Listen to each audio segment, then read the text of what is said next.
Hi, and welcome back to Basement Backgammon. On this episode, we're going to be talking about Grandma's board. My grandma, Marion, was a wonderful person. She lived to be 92 years old. 91? 91. And she had quite an interesting life, which I'm not going to go into here. But one of the things she did was she liked to keep up with trends, even into her later years.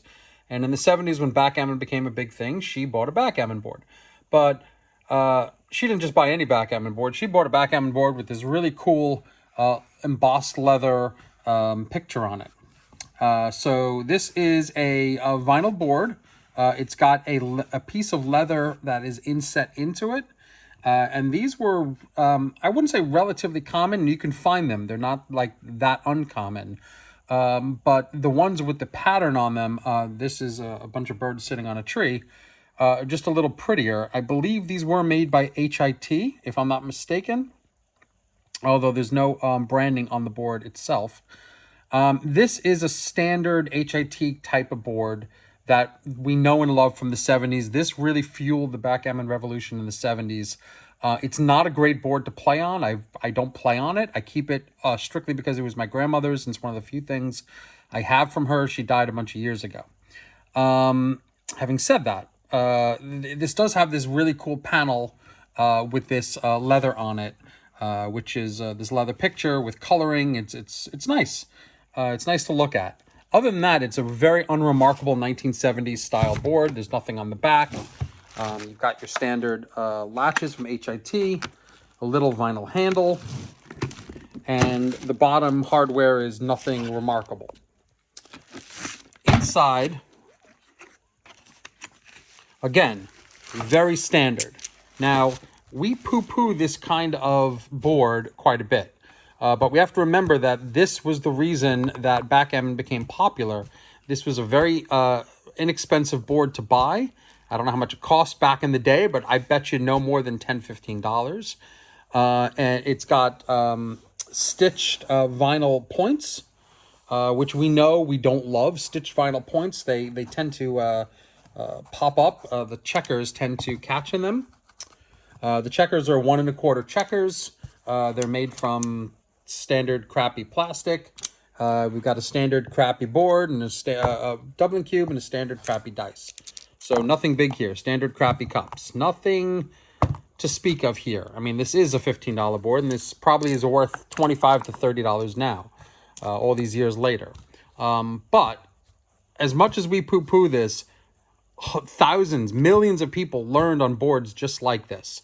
Millions of people grew to love backgammon like this. And all the great boards and equipment that we enjoy today came because boards like this allowed that grassroots to grow.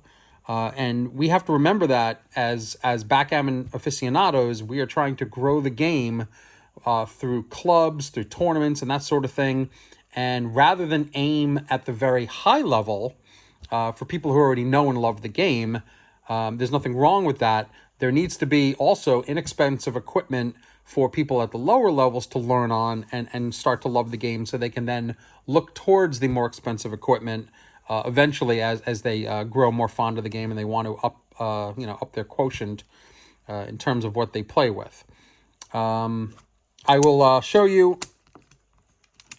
There are millions, literally millions of these boards on the market, and there are millions of these boards that were sold. As you can see, the 6 across test leaves a ton of slop in here. This was not a board that was built with, wonderful backgammon players in mind who really, really care about the spacing on their boards. This was built for having a cheap alternative. The board fits 12 and a half across. So it's actually a decent size considering the 1 1/4 checkers. And actually these stitched points are not a terrible quality, not great.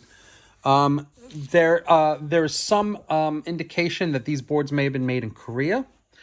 I'm not 100% sure.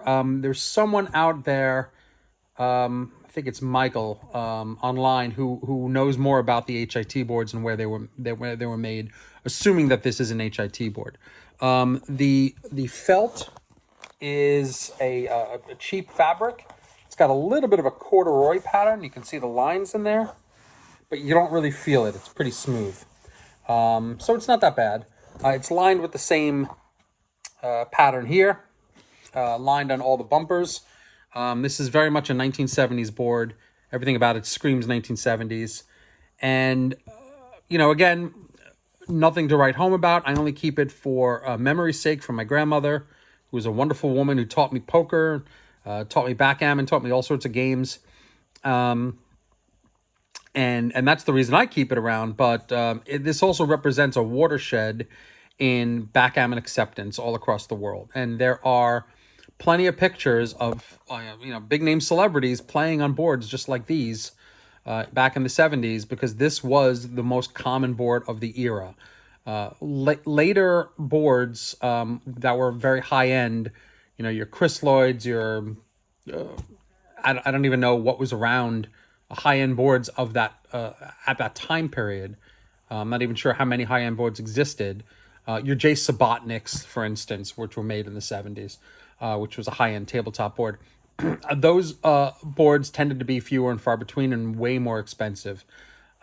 This was the board that really fueled the backgammon revolution. So I just wanted to give a shout out to it, and shout out to my grandmother. May she rest in peace. And I hope you enjoy this. I have many more videos to come. Thanks very much.